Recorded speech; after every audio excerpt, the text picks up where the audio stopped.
So for this week's how-to video, we've been given a mobile NAS unit from Hikvision.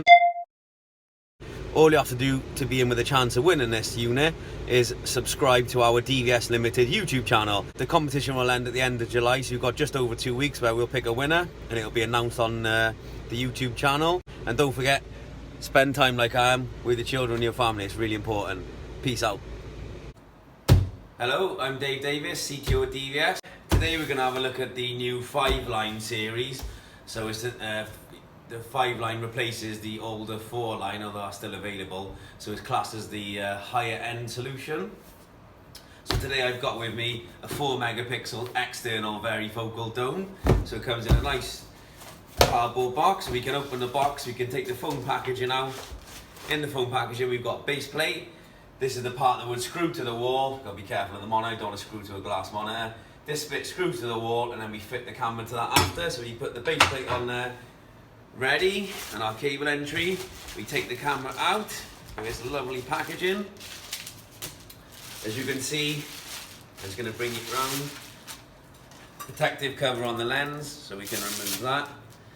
And you've got your glanded entrances there, so nice seal gland entrance. You've got a cable entry conduit entrance there, if you need to put it on a wall and take a conduit to it. And that just clicks in and out.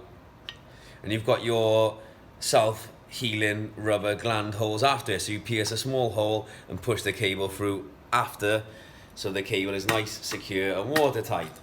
So you can see on this product, it's an external vanderproof dome.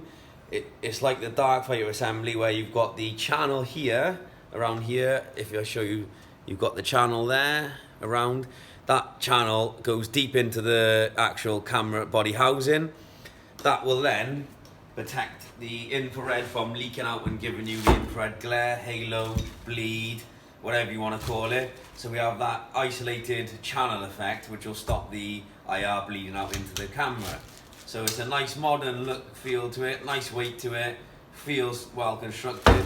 So inside the box there we've got a book with a manual and a software disc, some screws to mount to the wall, and you've got your conduit piece that slides in and it's got the thread for a conduit. You've also got some little plastic connectors that click in for the alarm, audio output, etc.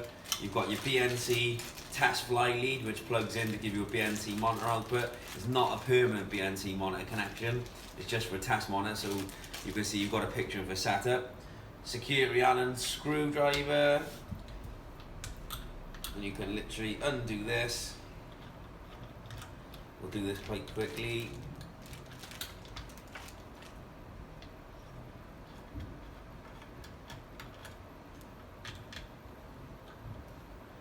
This is a 4 megapixel version, the Darkfighter 4 megapixel, 2.8 to 12 mil varifocal, so it's very good. Got the rubber gasket there, which sits around the outside of the camera, protect from water ingress internally. You can see the channel there, the infrared channel. SD card, so you turn it like that. You can have the full tilt, turn, rotation on the lens to get the image rotation correct. You've got the SD card slot, so 120 gig SD card slot. You've got the connection for the BNC monitor, factory connection there. And you can take this out here, so you can unscrew this, which will let you then take the whole assembly out to connect the final connections. So it's on a lead there to stop it falling off. Again, rubber gasket, rubber grommets, and then you've got your LAN RJ45, you've got your connectors there for the DC 12 volt alarm, audio, etc.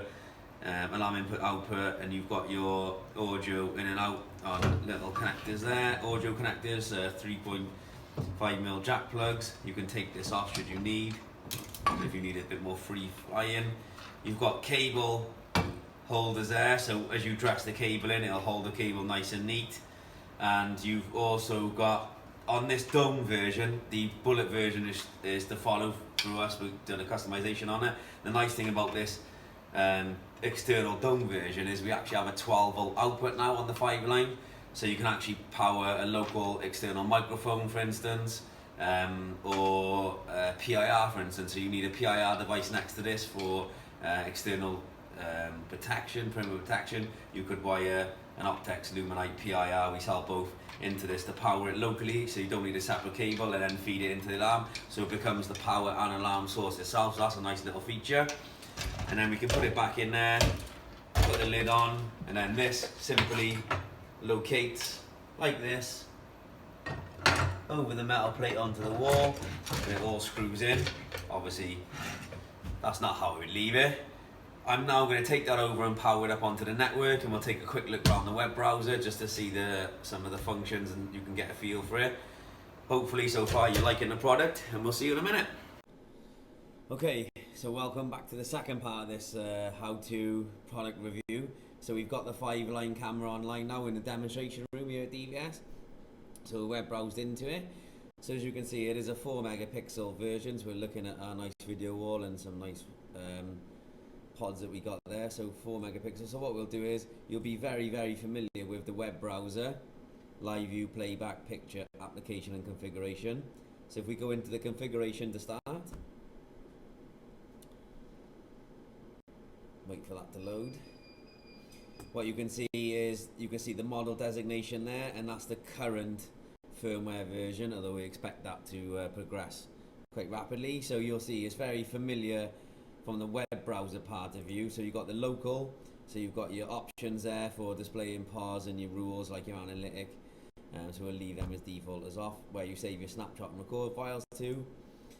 You've got your time settings, and this is out of the box, I've only just turned it on, so we'll set that now, and it is 16:03, so we'll sync the computer time. Okay, so that's synchronized. Maintenance menu, so reboot, restore, default, exporting the parameters of the camera, firmware upgrade, so you select your file and click upgrade, your log and your service. By default, enable infrared is always ticked. We can turn that off. If we set it to permanent day mode for the dark fighter technology, we can turn the infrared light off. If we set it to auto and leave that, if we leave that enabled, the camera is set to auto, so it'll go between black and white and colour as the threshold changes. So again, the security settings there, your authentication, IP address filter, security settings, and your user management. Got your network, so you've got your standard network settings. We've already set this up to be able to view this on our internal network. DDNS, PPPoE, port, and that. Your advanced settings, so it's got the height connect there, it's off by default, but we can enable that and then connect via height connect on this camera. If it's on the network, they can hit an outside router, for instance. Integration protocol, so third-party integration protocol, it uses our SDK API, so we can enable that, put it to digest basic, and then click save. I've already done a separate video on OnVIF, but by default OnVIF is off on our latest firmware and products, so we enable that and then we add an OnVIF user. I'll just turn that back off. Network service, so we've got enable WebSocket, enable WebSockets. So by default the enable WebSocket is enabled, but WebSockets is off. So that's again on the latest hardware and latest firmwares. So video and audio, so we've set this to 4 megapixel, so we can drop it to 1080p if desired. We're going to put it at frame rate of 25. We'll put H.265 on and enable that. So you've got host of normal settings there. We can put H.265 Plus on if we like, but it would reboot the camera. So for test purposes, I won't turn H.265 Plus on just because it will reboot. Custom video. So the stream type now. So on the latest 5-line and 7-line, we've got more functionality. The hardware is better, so it enables us to do more with the video. So under the video, we've got mainstream, substream, third, fourth, and fifth stream. Even the fifth stream can support 4SIF. Fourth stream can go 1080p, third stream can support 1080p,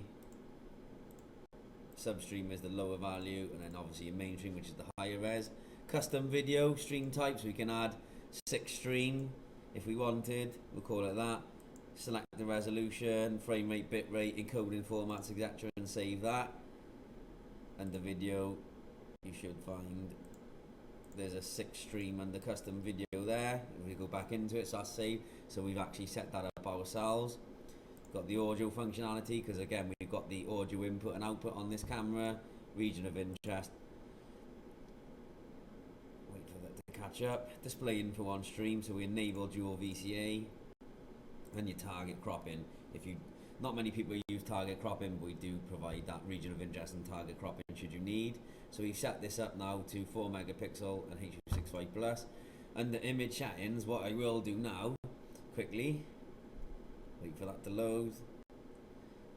So you've got all your standard settings here, semi-auto, you can put it to full auto, day-night switch is set to auto. I'm going to put it to day mode and leave that as it is. BLC, WDR, HRC if you need all of those functions.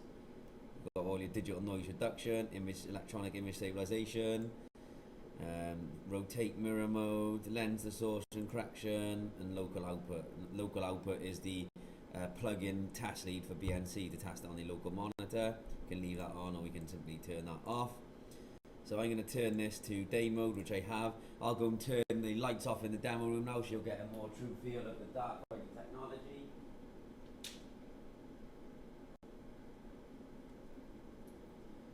So that will start to stabilize itself now.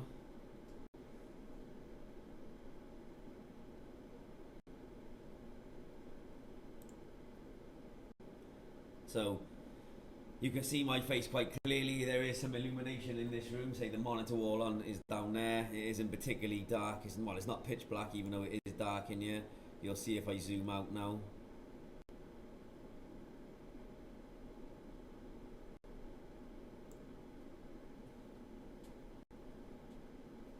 Wait for the web browser to catch up.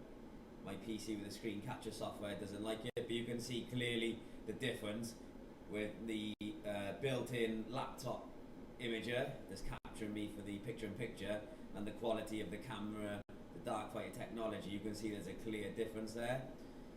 Let me turn the lights back on. Nobody likes to make movies in the dark, or most of us don't, for some exceptions. So you can see it's a very powerful camera. Go back into configuration.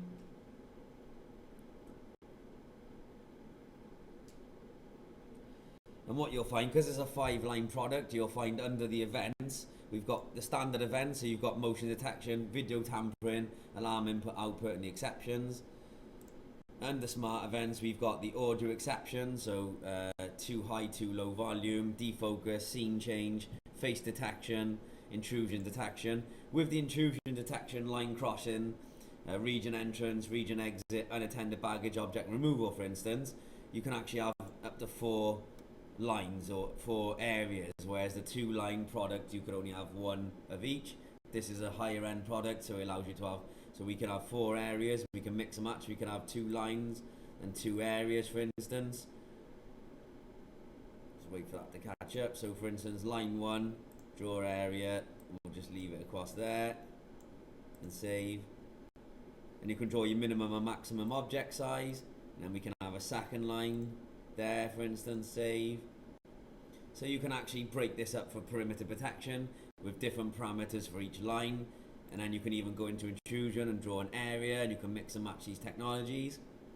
There is a limit. You couldn't have the maximum number of lines or boxes for every single analytic. There will be a point where you've used the resource of the camera and it will say no more available.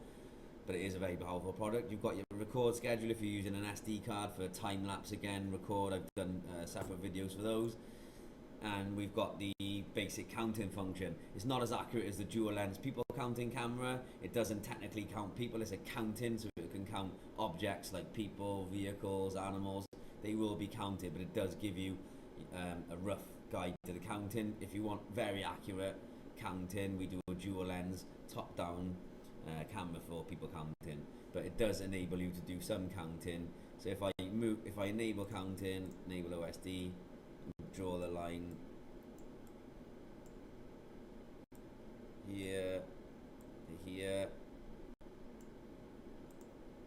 save that. Oh, you've got analytics enabled, so we have to disable some analytics. But if we go back to live view, you would see that the OSD would be in the top right hand corner for people. Wait for the web browser to catch up.